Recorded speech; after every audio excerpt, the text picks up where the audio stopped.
ஆயுத எழுத்து நீட்சி பகுதிக்கு உங்களை வரவேற்கிறோம் நேயர்களே. வேண்டும் வேண்டும் ஜல்லிக்கட்டு வேண்டும் என்ற கோஷங்கள் மெரினா கடற்கரையிலும் தமிழகம் முழுவதும் எவ்வளவு எழுந்ததோ அதே அளவிற்கான கோஷங்களை நாம் மற்றொரு விஷயத்திலும் பார்க்க முடிந்தது. அதே இளைஞர் கூட்டத்திடமிருந்து, அதாவது கோக், பெப்சி போன்ற வெளிநாட்டு குளிர்பானங்களை தடை செய்ய வேண்டும்.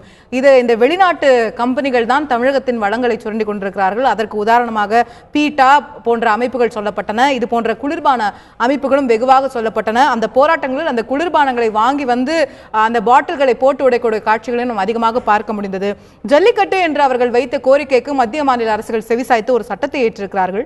தற்போது இந்த குளிர்பானங்களை தடை செய்ய வேண்டும் என்ற அந்த மாணவர்களுடைய கோரிக்கைக்கு செவிசாய்க்கும் வகையில் வணிகர் சங்கங்கள் இணைந்து நாங்கள் மார்ச் 1ஆம் தேதி முதல் இந்த கோக், பெப்சி போன்ற இந்த வெளிநாட்டு குளிர்பானங்களை விற்க மாட்டோம் என்ற ஒரு முடிவை எடுத்து அறிவித்திருக்கிறார்கள். மார்ச் 1ஆம் தேதி முதல் அவை தமிழகத்தில் கிடைக்காது. அட்லீஸ்ட் இந்த வணிகர் சங்கங்களின் பேரமைப்பின் கீழ் வரக்கூடிய வணிகர்கள் அதை விற்க மாட்டார்கள் என்று நாம் புரிந்து கொள்ளலாம். இந்த ஒரு தடையும் கூட பல்வேறு கேள்விகளை எழுப்பி இருக்கிறது. இந்த ஒரு சில நிறுவனங்களை மட்டும் தடை செய்வதன் மூலம் நாம் இலக்கை எட்டிவிட போகிறோமா, அல்லது இந்த தடை என்பது ஒரு முதல் படியாக இருக்க போகிறதா? இந்த முதல் படியை வைத்ததற்கு பிறகு சுதேசி நிறுவனங்களை நம் நாட்டிற்குள்ளே தயாராகக்கூடிய பொருட்களை வளர்ப்பதற்கான ஒரு முதல் படியாக இது இருக்குமா? அடிக்கடி தாமிரபரணி ஆற்றிலிருந்து தண்ணியை இந்த நிறுவனங்கள் அதிகமாக உறிஞ்சுகின்றன என்ற குற்றச்சாட்டுகள் வைக்கப்படுகின்றன. இந்த நிறுவனங்கள் மட்டும்தான் உறிஞ்சுகின்றனவா?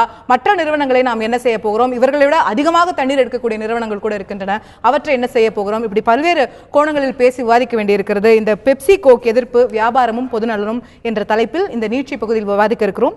இந்த விவாதத்தில் நம்முடைய இணையக்கூடியவர்கள் அறப்போர் இயக்கத்தைச் சேர்ந்த திரு ஜெயராம் வெங்கடேசன் அவர்கள் இணைகிறார். உங்களை நிகழ்ச்சிக்கு வரவேற்கின்றேன். அதே போல சமூக ஆர்வலர் திரு ஜெகதீஸ்வரன் அவர்கள் இணைகிறார். உங்களையும் இந்த நிகழ்ச்சிக்கு வரவேற்கின்றேன். நான் திரு ஜெகதீஸ்வரன் அவர்கள்ட்ட துவங்கலான்னு நினைக்கிறேன். இந்த சொன்னது போல இந்த ஜல்லிக்கட்டு போராட்டங்கள்ல முன்வைக்கப்பட்ட ஒரு பிரதான விஷயமா இருந்தது இந்த பெப்சி கோக்கை தடை பண்ணணும்னு. அந்த கோரிக்கையை ஏற்று அரசாங்கம் டைரக்டா தடை பண்ணலைன்னா கூட வணிகர்கள் இப்போ தானா முன் வந்து ஒரு மக்களோட கோரிக்கையை ஏற்று நாங்கள் இது செய்கிறோம் அப்படின்னு முன் வந்திருக்காங்க. ஸோ மக்கள் கோரிக்கைக்கு ஒரு வணிகர்கள் செவிசாய்த்து இவ்வளோ பெரிய விஷயத்த, அதுவும் அதிகமாக விற்கக்கூடிய ஒரு பொருளை நாங்கள் இனிமேல் விற்க மாட்டோம் அப்படின்னு சொல்றாங்கன்னா லாப நோக்கம் எதுவும் இல்லாமல் அதை வந்து செய்கிறாங்க. அது ஒரு வரவேற்கத்தக்க விஷயம் அப்படின்னு பார்க்கலாமா? அதில் அடிப்படை எனக்கு இருக்கிற சந்தேகங்களை கேள்வி எழுந்து கேட்டிங்கன்னா, அந்நிய பொருட்கள் அப்படிங்கிற காரணத்தினால பெப்சி கோக்கை பேன் பண்ணணும்னு நினைக்கிறோமா, இல்லை தண்ணீரை அதிகமாக சுரண்டுகிறார்கள் பேன் பண்ண நினைக்கிறோமா, இல்லை எங்களுக்கு வந்து உடல்நல இஷ்யூஸ் வருது, ஹெல்த் இஷ்யூஸ் வருது, பெஸ்டிசைட் இருக்கு, அந்த மாதிரியான சில அப்பப்போ வரும் அப்புறம் போகும், அந்த மாதிரியான எந்த காரணங்களுக்காக? ஏன்னா அந்நிய பொருட்கள் தான் பேன் பண்ணுறது நம்மளுடைய எய்ம்னா இன்னும் பல்வேறு பொருட்களை இன்னும் பேன் பண்ணணும். இது வந்து ட்ரிங்க்ல ஒன்று இருக்குது. இன்னும் சொல்லப்போனால் நமக்கு நிறைய பேர் பெப்சி கோக்கோட மற்ற ப்ராடக்ட்ஸ்லாம் என்ன அப்படிங்கிறத இப்போ அக்வாஃபினா இருக்குது, இங்கே கின்ல இருக்குது, இந்த மாதிரி நிறைய ப்ராடக்ட்ஸ் இருக்குது. அது ஒன்று. தண்ணீர் தான் தேவை அப்படின்னா இப்போ உள்நாட்டில் நம்ம உற்பத்தி பண்ணுற பொவன்டோவை நம்ம இப்போ அடுத்து தடை பண்ணணும்னு கேட்போமே, அவங்களும் தண்ணீர் உறிஞ்சுறாங்க. அதை விட தாண்டி நம்ம வீட்டில் தண்ணி கேன் வாங்கிட்டு இருக்கோம். நிறைய நேரங்களில் வந்து எப்படின்னு கேட்டால் நம்ம அந்த பெரிய முதலாளி இல்லை வந்து அவங்கள அட்டாக் பண்ணிகிட்டே இருக்கிறோம். நம்ம அடிப்படையில் இங்கே அவங்க உறிஞ்சுறதை காட்டிலும் இங்கே தண்ணீர் கேன் வந்து இப்போது சென்னை முழுக்க மெட்ரோ வாட்டர் தண்ணீர் சப்ளை பண்ணுறவங்க வெறும் 50% சப்ளை பண்ண முடியுது அவங்களால. இன்னைக்கு நம்ம போன வருஷம் வந்து அந்த மழை வெள்ளம் வரும்பொழுது ஜெயலலிதா அவர்கள் சட்டமன்றத்தில் சொன்னாங்க, அம்பத்தூர், ஆவடி போன்ற 4 பகுதிகள், புறநகர பகுதிகளுக்கும் இனிமேல் மெட்ரோ வாட்டர் சப்ளை பண்ண முடியும்னாங்க. இன்னைக்கு வரைக்கும் அது கனவாக தான் இருக்குது. இன்னும் சொல்லப்போனால் இன்னைக்கு இருக்கிற நிலைமை இருக்கிற இடத்துக்கு தண்ணி இல்லை, அந்த அளவுக்கு பஞ்சத்தில் போயிட்டு இருக்கோம்.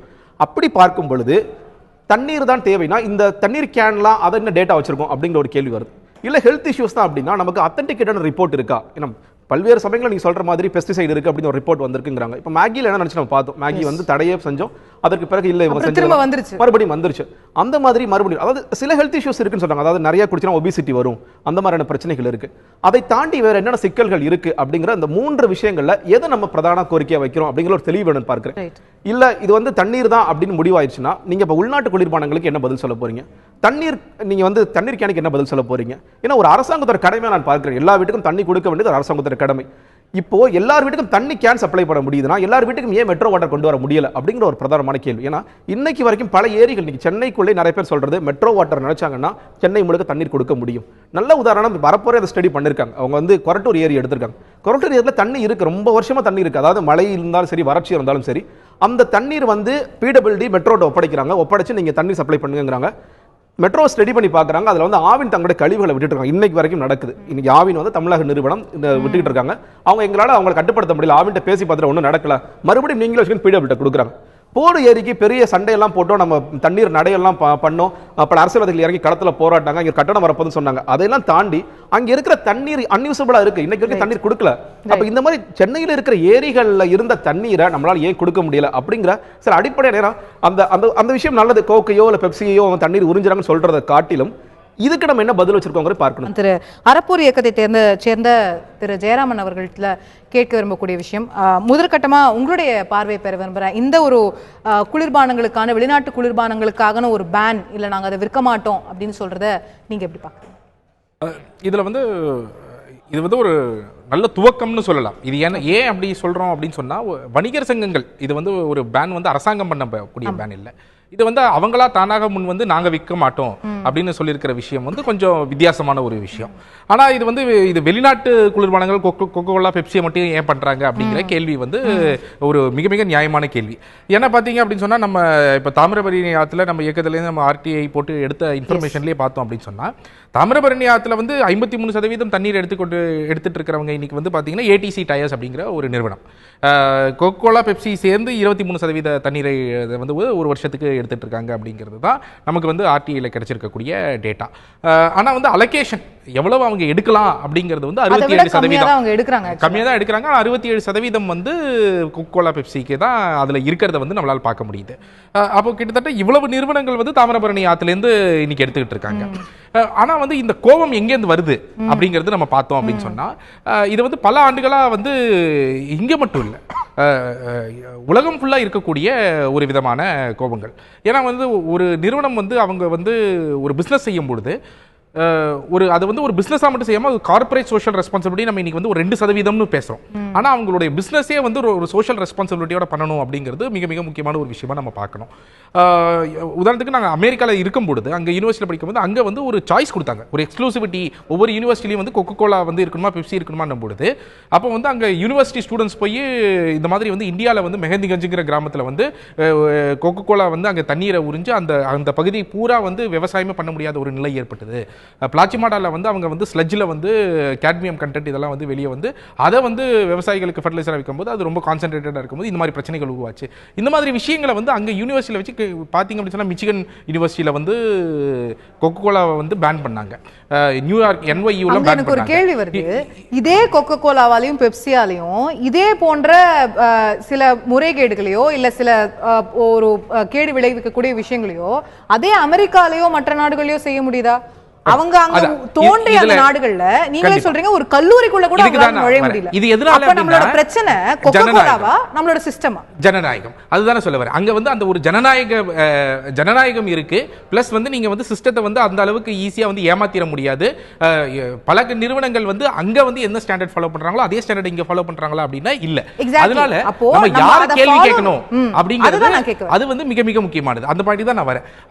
நம்ம வந்து ரொம்ப ஈஸியா நான் கொக்கோ கோலா புறக்கணிப்பேன் சொல்றது ஒரு ஈஸி எனிமி. அதாவது கொக்கோ கோலா பெப்சி அப்படிங்கிறது வந்து ஒரு ஈஸி எனிமியா பாத்துறலாம். இவங்க வந்து வெளிநாட்டு இவங்க even better to some extent கூட அந்த மாதிரி தான் வந்தது. ஆனா யார் இதற்கெல்லாம் முக்கியமான காரணம்? இன்னைக்கு வந்து ஜல்லிக்கட்டுக்கே சட்டம் வந்திருக்குன்னா இவ்வளவு நாளா வந்து நம்ம மாநில அரசாங்கம் பண்ணாம இருந்தது ஏன் அப்படிங்கிற கேள்வி இருக்கு. அப்போ நம்ம வந்து மிக முக்கியமா பார்க்க வேண்டியது என்னன்னா, நம்மளை பொறுத்த வரைக்கும் நம்ம வந்து கர்நாடகா வந்து தண்ணி கொடுக்கல, டெல்லி வந்து பிரச்சனை, வெளிநாட்டு நிறுவனங்கள் பிரச்சனை அப்படின்னு பாக்குறத விட்டுட்டு நம்ம ரொம்ப ரொம்ப முக்கியமா பார்க்க வேண்டியது என்னன்னா, நம்மளோட இமிடியேட் கவுன்சிலர் தான் பிரச்சனை, நம்ம எம்எல்ஏக்கள் தான் பிரச்சனை, நம்ம ஸ்டேட் கவர்மெண்ட் பண்ண வேண்டிய வேலையை செய்யறாங்களா? இது ரெகுலேஷன் இன்னைக்கு பாத்தீங்கன்னு சொன்னா கிட்டத்தட்ட 146 லட்சம் லிட்டர் தாமிரபரணியிலிருந்து தண்ணீர் எடுக்கலாம் சிப்காட்டுக்கு வந்து ஜியோ பாஸ் பண்ணிருக்காங்க. சிப்காட் எடுக்கலாம் அப்படின்னு ஜியோ பாஸ் பண்ணிருக்காங்க. சிப்காட் அப்புறம் சிப்காட் கொக்கோ கோலா கொடுக்கும். ஆமா. அப்போ சிப்காட்டுக்கு வந்து இது முக்கியமா என்னன்னா, அப்ப தண்ணீருக்கான என்ன பாலிசி இருக்கு தமிழ்நாட்டுல? இன்னைக்கு வந்து விவசாயிகள் வந்து தண்ணீர் இல்ல அப்படின்னு ஒரு பக்கம் இறந்துட்டு இருக்காங்க அப்படின்னு சொன்னா, நம்மளுடைய ground water regulations ஆக்டோ surface வாட்டருக்கான regulation ஆக்டோ என்ன இருக்கு? இருந்த சட்டத்தை கூட 2013ல நம்ம தமிழக அரசாங்கம் வந்து வித்ட்ரா பண்ணாங்க. எதுனே சொல்லி வித்ட்ரா பண்ணாங்க அப்படின்னு சொன்னா, நாங்க காம்ப்ரஹென்சிவா ஒட்டுமொத்தமா நாங்க வந்து ஒரு புதிய சட்டம் கொண்டு வர போறோம் அப்படின்னு சொல்லி, இந்த சட்டத்தை எங்களால இயக்க முடியாதுன்னு சொல்லி அதை தகர்த்துட்டு இன்னொரு சட்டம் கொண்டு வராங்க. ஆனா இன்னி வரைக்கும் எந்த விதமான சட்டமும் கொண்டு வரப்படவில்லை. அப்போ வந்து பல நிறுவனங்கள் வந்து உங்களுக்கு வந்து நம்மளுடைய கிரவுண்ட் வாட்டரை வந்து பெரிய அளவுல உறிஞ்சிட்டு இருக்கக்கூடிய ஒரு நிலையில இது வந்து நம்ம ஒரு ஈஸி எனிமி அப்படி அப்படிங்கிற மாதிரி தான் வந்து பார்க்க முடியுது. இந்த விவாதம் பண்றோம்ல, இதுதான் இதோடைய சக்சஸ்னு நான் சொல்லுவேன். ஏன்னா ஏன் வந்து இத பேன் பண்ணணும் இல்ல ஏன் வந்து பேன் பண்ண கூடாது அப்படின்னு கேட்கக்கூடிய கேள்விகளே வந்து இவ்வளவு நாளா நடக்கல. அந்த கேள்விகள் வந்து முதல் படியா நம்ம வந்து வெற்றியா நம்ம வந்து பார்க்கணும். இந்த விவாதங்கள் நிறைய நடைபெற்றாதான் தெளிவுகள் ஏற்படும். அப்பதான் அரசாங்கத்தை வந்து நீங்க ஏன் இதுக்கு வந்து ரெகுலேஷன்ஸ் கொண்டு வரல, இதற்கான சட்டத்தை முதல்ல இயக்குங்க, யாருக்கு பிரையாரிட்டி கொடுக்க போறீங்க, விவசாயத்துக்கு தண்ணீருக்கு பிரையாரிட்டி கொடுக்க போறீங்களா, இண்டஸ்ட்ரிக்கு கொடுக்க போறீங்களா? இன்னைக்கு பல கார் கம்பெனி வந்து தமிழகத்தில் இருந்துட்டு ஒரு காருக்கே எவ்வளவு தண்ணீர் செலவழிக்கணும் அப்படிங்கிறது நமக்கு தெரியும். இவர்கள் வந்து ப்ராமிஸ் பண்ணப்பட்ட வேலைகள், உதாரணத்துக்கு ஒரு கம்பெனி வந்து 40,000 வேலைன்னு சொல்றாங்க அப்படின்னு சொன்னா 40,000 வேலை கொடுக்கிறது கிடையாது, 5,000 வேலை தான் கொடுக்குறாங்க. அது நாங்களே ஒரு கேஸ் போட்டு ரெனால்ட் கம்பெனியோட கேஸ் போட்டு நாங்க ஃபைட் பண்ணிட்டு இருக்கோம். இந்த மாதிரி விஷயங்கள் வந்து தொடர்ந்து நடந்துருக்கு. இது மாதிரி கேள்விகள் கேட்பது மிக மிக அவசியம். அந்த ஜனநாயக கேள்வி கேட்பதற்கு ஒரு ஜனநாயக வெளிப்பாடு தான் இன்னைக்கு வந்து ஏற்பட்டிருக்கு அப்படின்னு பார்க்கிறோம். அந்த ரீதியிலான வெற்றியா வந்து நம்ம இதை பார்க்கணும். திரு ஜெகதீஸ்வரன் அவர்களிடத்துல இதை எடுத்துட்டு போக விரும்புறேன். இப்போ இதோடைய தொடர்ச்சியா அடுத்து ஒரு இண்டஸ்ட்ரியல் பாலிசியில மாற்றம் வருமே, ஆனால் இல்ல வந்து இந்த நிறுவனங்களுக்கு இவங்க எடுக்கக்கூடிய தண்ணியை ரெகுலேட் பண்ணலாம், இல்ல வாட்டருக்கு ஒரு பாலிசி வைக்கலாம், இதுக்கு முக்கியத்துவம் அதுக்கு முக்கியத்துவம் இல்லை அப்படிங்கிற விஷயங்களுக்குள்ள போகுமே. ஆனால் நம்ம குளோபல் இன்வெஸ்டர் மீட் அப்படின்னு சொல்லி ஒவ்வொரு வருஷமும் செய்யறோம், இண்டஸ்ட்ரீஸ்க்கு இம்பார்ட்டன்ஸ் கொடுக்கணும் அப்படிங்கறத சொல்லி செய்யறோம். அப்போ இது மாதிரி நிறுவனங்களுக்கு எதிராக அரசு கடுமையான ஒரு நிலைப்பாடு, நீங்கள் எங்களை தண்ணியை எடுக்கிறீங்க அப்போ கூடாது அப்படின்ற ஒரு நிலைப்பாடை எடுக்குமே, ஆனால் அது இந்த பக்கம் அட்வைஸா போய் முடிஞ்சுறதுக்கான வாய்ப்பு இருக்கா? நம்ம அந்த அச்சத்தையும் வெளிப்படுத்தணுமா, இல்ல இந்த கட்டத்துல அது தேவையில்லை, இயற்கை வளங்களை வந்து இன்னுமே முக்கியம் அப்படின்ற நிலை இருக்கா? இல்லைங்க, அதாவது ஒரு டேட்டா என்ன சொல்லுதுன்னா, நம்ம தண்ணீர் பயன்பாடுல டொமஸ்டிக் யூஸ், வீடு அந்த மாதிரி விஷயங்களுக்கு 5%, இண்டஸ்ட்ரியல் யூஸ்க்கு 10%, விவசாயத்துக்கு 85% யூஸ் பண்ணுறோம். இந்தியா முழுக்க இந்த டேட்டா இருக்கு இன்னைக்கு.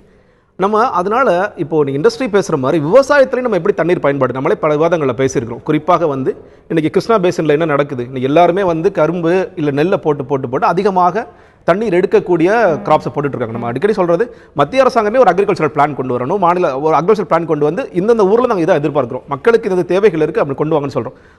அது குறித்து இப்போ நம்ம கர்நாடகாவில் நம்ம மறுபடியும் சொல்றது என்ன, காவிரி ஒரு பக்கம் காவிரி மேலாண்மை வாரியத்துக்கு போராடுறோம், தண்ணீர் கொடுங்கன்னு போராடுறோம். நீங்க உங்களுடைய பகுதிகளில் கேழ்வரகு அந்த மாதிரி சின்ன அதாவது தண்ணீர் கம்மியாக எடுக்கக்கூடிய இதை கிராப்ஸ் நீங்க கொண்டு வரலாம். ஆனா நீங்க மறுபடியும் கரும்பை நெல்லையும் போட்டு எங்க விவசாயிகளுக்கு தண்ணி கொடுக்காம மறுக்கிறீங்க. அப்ப அந்த ஒரு பாலிசி வரணும் அப்படிங்கறது ஒன்று பார்க்கிறேன்.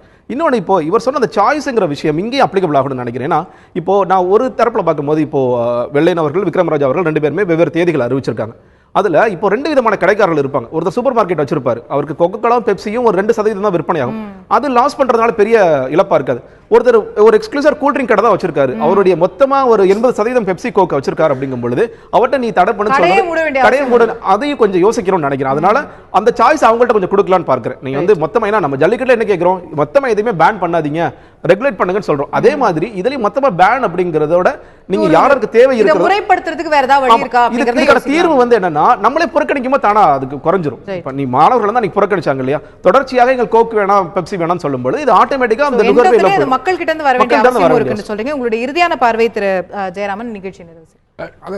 முக்கியமான பார்வை என்னன்னா, மக்கள் வந்து இன்னைக்கு வந்து இந்த வெளிப்பாடு எல்லாமே வந்து இந்த ஒரு போராட்டம் இது நடக்கும் பொழுது பல மக்கள் வந்து பல கருத்துக்களை வெளியிட்டாங்க. அதுல ஒரு வெளிப்பாடு தான் இந்த மாதிரி மக்கள் வந்து மீண்டும் பல பிரச்சனைகளுக்கு தெருவிற்கு வரும்பொழுதுதான், பல பிரச்சனைகளுக்கு வந்து கேள்விகள் கேட்கும் பொழுதுதான் இதற்கான உண்மையான தீர்வுகள் ஏற்படும் அப்படிங்கிறது நம்ம ஆழமா பார்க்கணும்.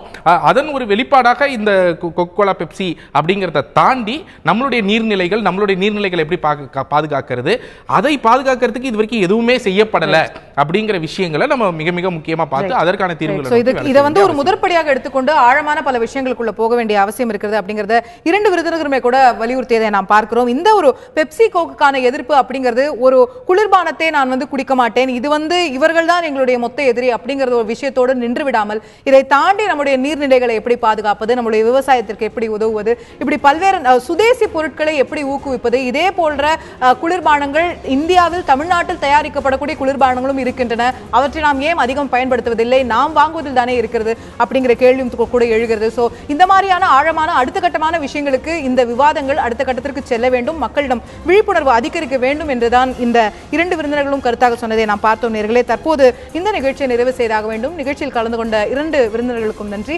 பார்த்த உங்களுக்கும் நன்றி. நேயர்களே, தொடர்ந்து இணைந்திருங்கள் தந்தி தொலைக்காட்சி.